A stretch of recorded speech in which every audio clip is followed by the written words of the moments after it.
ભરૂચની પ્રતિષ્ઠિત Saint Xavier's સ્કૂલમાં ચકચાર મચાવનારી ઘટના સામે આવી છે। શાળાના આચાર્ય કમલેશ રાવલે ધોરણ 10ની વિદ્યાર્થીની સાથે 2 વખત અશ્લીલ હરકતો કરી દુષ્કર્મ આચરવાના આરોપમાં પોલીસે ધરપકડ કરી છે। આરોપી આચાર્યએ પ્રથમ વખત પીડિતાને પોતાની ઓફિસમાં બોલાવીને ડપલા કર્યા હતા, તો બીજી વખત ગત ડિસેમ્બર માસમાં શાળામાં યોજાયેલા ગેટ ટુગેધર કાર્યક્રમ દરમિયાન એકાંતમાં બોલાવીને અશ્લીલ હરકતો કરી હતી। આ ઘટના બાદ ગભરાયેલી કિશોરીએ પોતાના પરિવારને જાણ કરતા મામલો પોલીસ સ્ટેશન સુધી પહોંચ્યો હતો।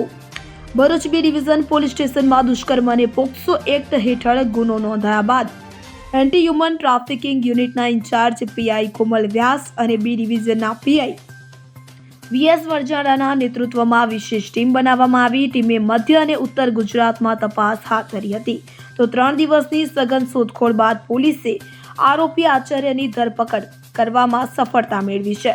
પોલીસે સગીરાને મોકલાયેલા અશ્લીલ મેસેજના પુરાવા પણ એકત્રિત કર્યા છે। હાલમાં પોલીસે આરોપીને કોર્ટમાં રજૂ કરી રિમાન્ડ મેળવવાની કાર્યવાહી શરૂ કરી છે।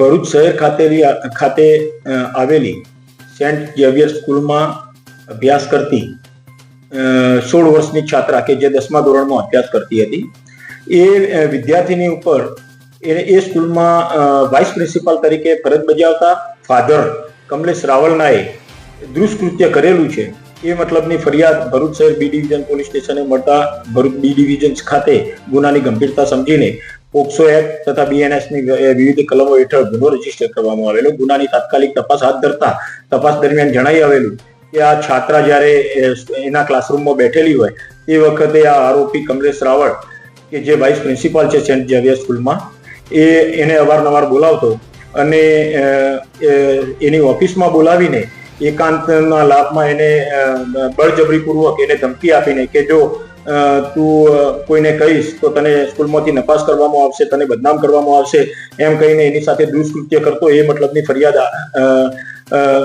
મુજબ તપાસમાં પુરાવા મળેલા અને તપાસ દરમિયાન આ આરોપી દ્વારા આ જે 16 વર્ષની વિદ્યાર્થીની છે એને વોટ્સએપ મેસેજીસ પણ બહુ ગંદી ભાષામાં કરતો હતો, એવા પુરાવા મળતા આરોપીની શોધખોળ કરતા આરોપી ગઈકાલે મળી આવતા આરોપીની ગુનાના કામે ધરપકડ કરવામાં આવેલી છે।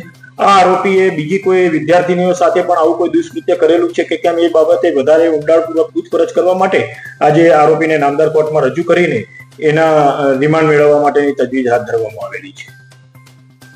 જીતુ રાણા સાથે CN24 ન્યૂઝ ભરૂચ।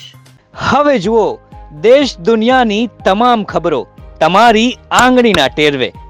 ઉઠાવો મોબાઈલ અને Google Play Store પરથી ડાઉનલોડ કરો અમારી CN24 ન્યૂઝ મોબાઈલ એપ।